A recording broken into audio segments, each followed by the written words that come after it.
Live.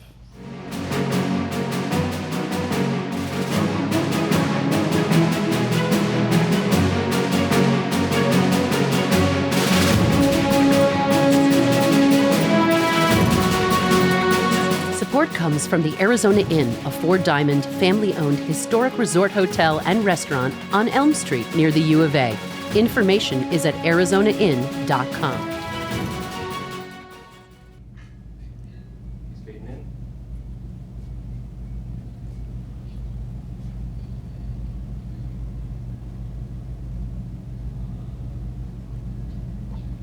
Hello, everyone. I'm Tucson Weekly senior writer Jim Ninsel, and we're here to talk Zona Politics.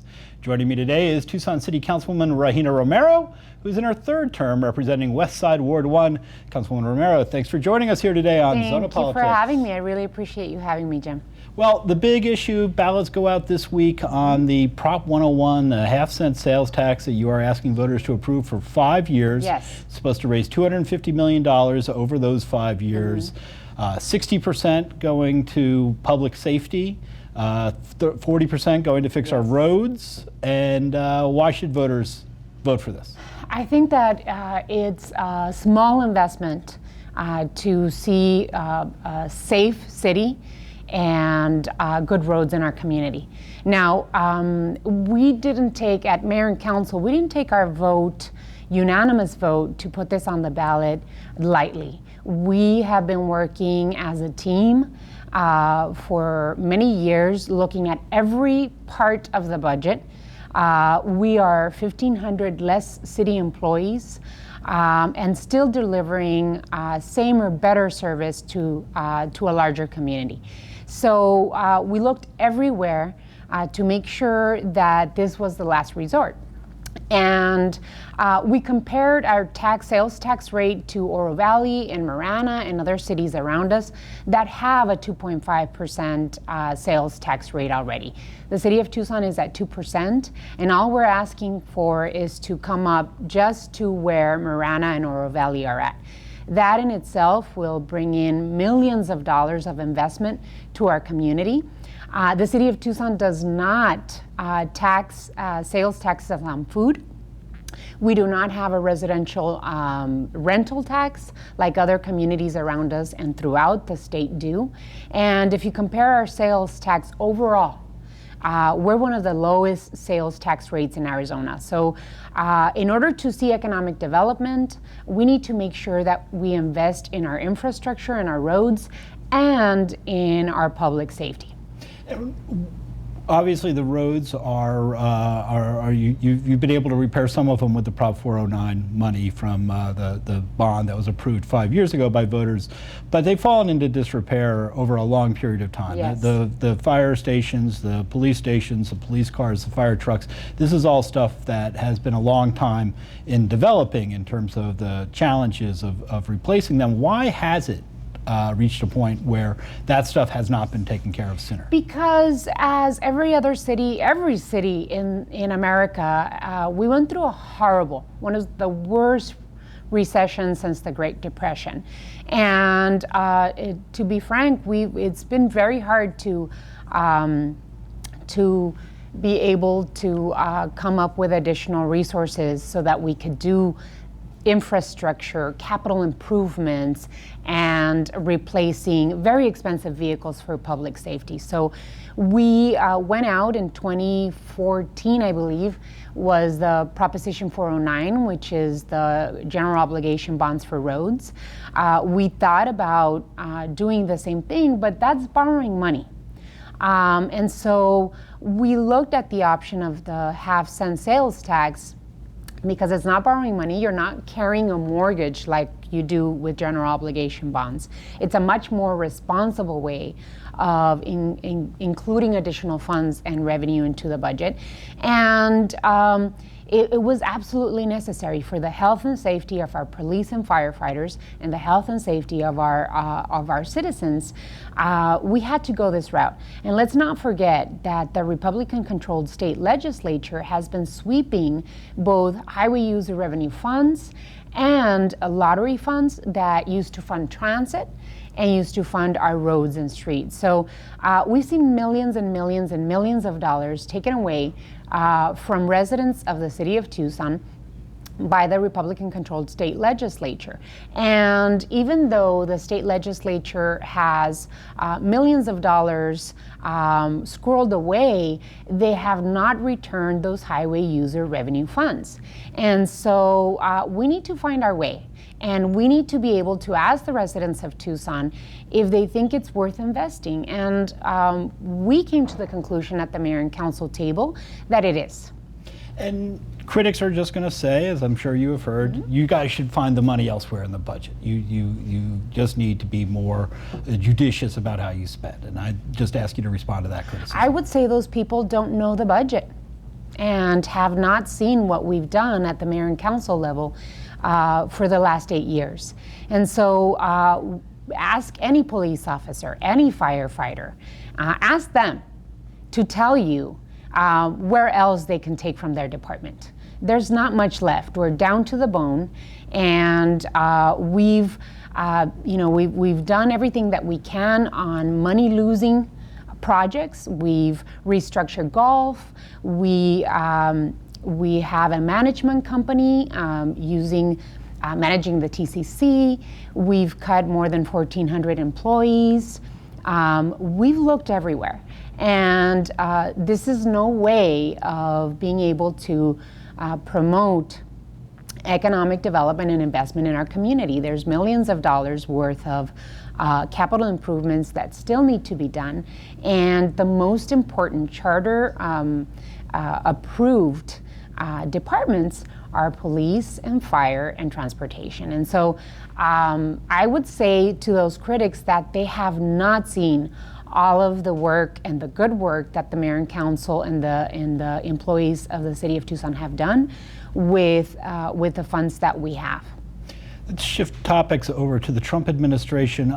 We've heard a lot of talk about penalizing so-called sanctuary cities. And I don't think we really have a definition of what a sanctuary city is, but there are people who say, oh, Tucson, you're coddling undocumented workers, you're a sanctuary city, you deserve to be punished by the Trump administration. Your thoughts on what's going on there? Well, first and most importantly, I would say that those criticism and those comments are inhumane, because for someone to be happy to take away funds that are deservedly the city of Tucson's and the residents and taxpayers of the city of Tucson, to take away those funds is very inhumane, and doesn't make any sense. Secondly, with the executive order signed by President Trump in January 24th, a judge has already put an injunction on that order because of a couple of things. The injunction was put there because it is against the Constitution of the United States of America, what he did in that executive order. You cannot, the federal government and the Trump administration cannot coerce or bully a city or a state to do the federal government's work. That is defined by the 10th Amendment of the Constitution of the United States of America, and it's against the law. And so the judge in the San Francisco court put an injunction on that executive order and said, you will not do that. Also, there is a very vague definition of what a sanctuary city is on that executive order, and that goes against the Fifth Amendment of the Constitution of the United States. So in every way, shape, or form, that executive order and that threat and coercion goes against the laws of our country. And one other topic that's a hot one these days, the Honors College. The University of Arizona is looking at building a special campus at 4th and University, right on the edge of the historic West University neighborhood. They do not have to go through a zoning process because they're a public entity, even though they're using a private developer to build this. There's some towers involved that residents in that area are very concerned about. Is there something the City Council should do or can do in this situation? Well, absolutely, and I think that it's important for the University of Arizona as a good partner of the city of Tucson and a good neighbor of the neighborhood surrounding it, should be able to have public hearings and have a discussion as to what can and should go in that area. To be honest with you, I voted to have those towers, those initial towers that we have on Park and Speedway. And I haven't been too happy with, first and foremost, the disrespects the students have shown for the religious institutions surrounding them. And to be honest with you, I would have hoped for those towers to look much better. And so I would hope the University of Arizona does what every good neighbor should do, and every good government should do, which is to go out and engage the community and get their input and feedback and do a good project that is a good addition to the community. The city of Tucson also recently passed a hands-free ordinance requiring people who are driving around to not be waving their cell phones around in their face and pay attention to what's going on the road and make sure that they can have a hands-free device if they're going to be talking on the phone or what have you. You voted in favor of this, but it's a secondary infraction rather than a primary one, which means police can't pull you over for just using your phone, but they could cite you if they pull you over and notice you have been using it or saw you using it. Why a secondary ordinance instead of a primary one? Because there have been studies by ACLU and other civil rights organizations in California, for example, that has a primary law. And those studies and that research has shown that the majority of the people stopped are minorities. And so there is a much more impact on people of color being stopped by these type of laws.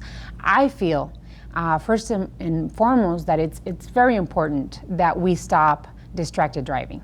I feel very, very passionate about educating first and making sure that we're letting the community know that they're causing accidents. And so we have to make sure that there's an education component. As a matter of fact, I was talking to my colleagues on the Board of Supervisors, and maybe talk about doing a campaign, an education campaign together, so that we can educate the community about the dangers of driving distracted. And so I do not want to pass any law that that exposes more people to the judicial system. The whole thing is to avoid that confrontation, because that is when the judicial system, much more minorities go through it. So we have to make sure that there's an education component, that we let the community know it's dangerous, that we make it a secondary offense, and that we don't legislate by just instituting laws that affect people, especially minorities, in a different way. So we've got about a minute left here, but I wanted to ask you about the mass transit system, the bus system. Obviously, it's been a challenge for the city. It has been rising as a portion of the general fund, the subsidy that goes to the system. Of course, every mass transit system has some form of subsidy, but there have been concerns that as the budget pressures have grown, the mass transit is getting more than its fair share. And you guys did raise rates recently, readjusted the routes. But is there, number one, what do you think should happen with the mass transit system? And number two, would you support this idea of handing it off to some kind of transit authority and removing the city council from control of it? I think that it's important for all 7 of us to be able to have a vote and a say on what happens in the future with the mass transit system. As you know, just like police and fire, mass transit systems all over the world do not pay for themselves. As a matter of fact, it's a community service that cities all over America and the world prefer to invest in, right? Just like public safety, just like park systems, mass transit systems add to the value of a community. So I would like to make sure that we have a thorough conversation again with the community and stakeholders, and talk about what's next for the transit system. In 2015, we'd had a horrible strike. That should not happen again.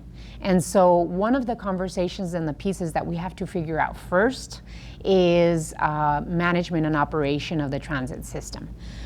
If we have that down, if we look at the system that's fair, and that the city of Tucson retains control of future decisions, then I think we can talk about either an independent management authority, or even the possibility of talking to the Regional Transportation Authority that is already there, that could potentially be the vehicle to manage the transit system. But it's very, very important that Mayor and Council and the residents of Tucson have and keep 7 votes in that transit system, because the city of Tucson is investing a lot of money in it, and we want to make it the best system in Arizona. We cannot accept that we have that we give our authority to to other people and not have the best system that we possibly can. And our system has won awards throughout the years as one of the best run systems in America, and so we want to make sure that we keep it that way. All right, we're going to have to leave it there, but my big thanks to Councilwoman Regina Romero for joining us here on Zona Politics. Thank you. And we will be right back with City Council candidate Tom Tronsdale.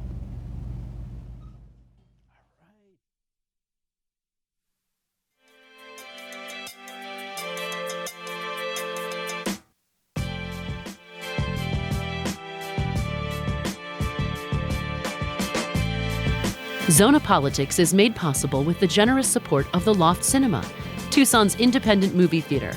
The Loft features independent, foreign, and documentary films, cult classics, discussions with filmmakers, and much more, including the Loft Film Fest in November.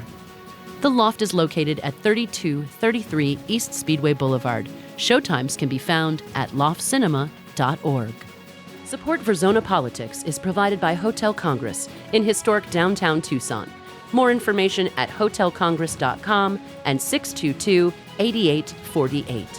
The Tucson Hispanic Chamber of Commerce serves the business community in the bilingual, bicultural region of the Arizona-Sonora border and is a proud media partner with Zona Politics. Learn more at TucsonHispanicChamber.org.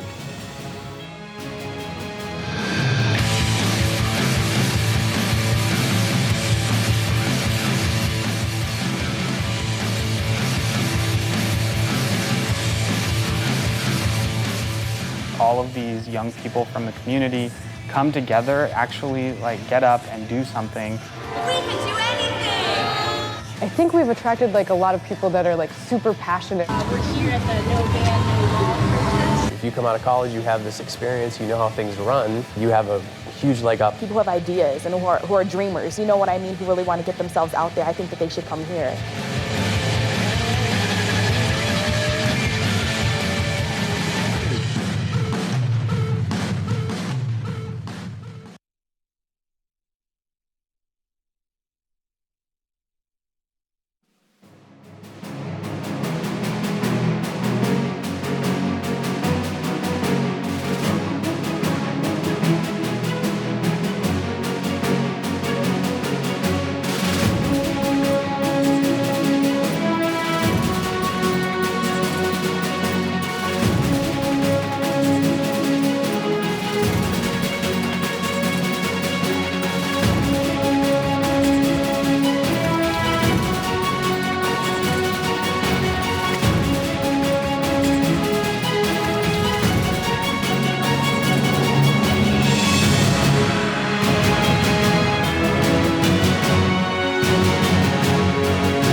Today, we're welcoming Back with Zona Politics. I'm your host, Jim Ninsel, and joining us now is Tom Tronsdale, a local business owner who is among the Democratic candidates seeking the Ward 3 seat now held by Councilwoman Karen Ulick, who is stepping down after 3 terms. Mr. Tronsdale is facing teacher Felicia Chu and attorney Paul Durham in the August Democratic primary. Tom, thanks for joining us. Thank you, Jim. So, I guess the question on many of our viewers' minds would be, who is Tom Tronsdale? I ask that often myself. My name's Tom, and I own Canyon Fence Company, which is located in Ward 5, but I've lived in Ward 3 for about 3 decades now. And it's where my mom lived, I've lived, and now I'm raising my family. I decided to jump in this race when we had the open spot because now it's time to make a difference where we live. You know, I love where I live. It's where I'm always going to be. And if I don't take this chance to improve it and guarantee that future for my neighbors and my family, I couldn't live with myself. So we just had Councilwoman Romero talking about Prop 101, the sales tax, and for those who are tuning in late, it would raise the sales tax in Tucson by a half cent for 5 years, raise about $250 million over that time. 60% of it's going to police and fire, 40% of it's going to the streets. You're supporting it. Why do you think it's a good idea? It's not just a good idea, it's necessary. I mean, public safety, it takes in so many factors, and if we can't give our first responders the vehicles, the equipment, everything they need to respond to situations and protect our community, we're not doing a good job as a city. And what's really important is we provide all these new capital improvements without touching the general fund, which is just as important, so we can continue to pay them and give them and fund their pension and do the things that are necessary to run on a daily basis. But our first responders deserve modern, updated equipment. And the streets end of it? Well, of course. I mean, streets are always going to be a battle for the city of Tucson. And 409 was a really great start to solving a lot of our street issues, but it wasn't meant to be the end. It was the beginning. And what this sales tax will do will allow us to continue those improvements to not only improve the existing roads, but a lot of those old roads that really do need some, definitely updating. And it's important that we do it. So as we're talking about roads, Grant Road runs right through Ward 3. Major work planned for that over the next decade, essentially. It's going to take a while to get that work done. But the city's done a portion of it, Oracle to Stone. They're about to start Stone to Park Avenue, roughly speaking. And in terms of the next part is obviously going to be the more commercial areas as you move past the university area. Your thoughts on, do you think this work is necessary, and do you think the city's approaching it in a proper fashion? Transportation and getting across town has always been an issue in Tucson. As we've grown, our streets haven't grown. So we have more cars, more people using it every day. So improvements to roads like Grant are essential so people can continue to access all the city. Construction is never easy. Anytime we change anything, build something, add something, it does throw a wrench into our daily lives, and that's unfortunate. But the end result of having a greater thoroughfare to get people from I-10 all the way down to the projects that end around Swan, to have greater access like that will only improve the communities around it. And there's a similar decision made by the council to move forward with the Broadway widening last year. Controversial. Some of the neighbors in the area didn't like it. Others did like it. There was quite a loud council meeting or two along the way there. But the council ultimately voted with Councilman Kosachik dissenting to move forward with that project. Do you think the council made the right decision there? On Broadway? Broadway has its own unique situations which are a little bit different than the Grant Road. The Grant Road was much more, straightforward project with some houses they had to move. Broadway was tough because you have a lot of old existing businesses, especially in that main corridor from Campbell down to Country Club, and then of course back down to downtown, that really are impacted in terms of parking and landscaping that they had to put some consideration into. But again, as a city, if we don't grow our infrastructure and improve it, it will just keep stifling itself. And you've driven down Broadway during the holidays. It comes to a standstill, and something had to be done. In terms of the bus fares, we just heard from Councilwoman Romero again talking about why she thought it was the right thing to move forward with increasing the bus fares and adjusting the routes. Do you think that the council made the right decision there? I think the important thing, no matter what happens, we have to keep the buses affordable, accessible, and safe. Sometimes fares are going to have to go up, but what was important is that the city retained the discounted rates for economically disadvantaged people, and that's the key. In our community, people don't use the buses as a choice of transportation. People use buses as their primary source because they don't have any other way to get to school, to get to work, or to get to a friend's house. When I ride the bus, it's because I have to get to work. And the people I talk to on the bus also need it to get to work. It's not a choice for them if they want to drive or take the bus. So it's essential for our city to keep discounted rates for everybody. I mean, that's how I got to high school, was taking the discounted student rate every day. And so we need to maintain that for everybody in our town. What about the idea of possibly transferring control of the bus system to some kind of transit authority? I'm always very leery for the city of Tucson to give up control to anybody. And especially since the primary beneficiary and money driver of a transit system would be the city of Tucson. I don't like giving up that kind of control. Do I think we should partner with regional cities and regional communities? Absolutely. I mean, our world doesn't end at River Road. I mean, it would be great if we had buses that could take people from Orange Grove and Ina, or Orange Grove and Oracle, down to downtown. That'd be amazing. But it would take cooperation from multiple communities, and it could be done, but the city shouldn't give up their say at the table. There's a lot of poverty in Ward 3, north side of Tucson. Your thoughts about strategies the city can engage in to try to alleviate some of those challenges that folks in that ward face? Ward 3 is tough. It's a very socially and economically diverse community.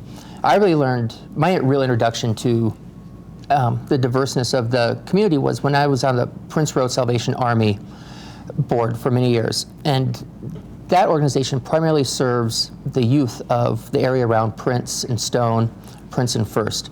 There I learned that that area has the highest level of transiency in the city.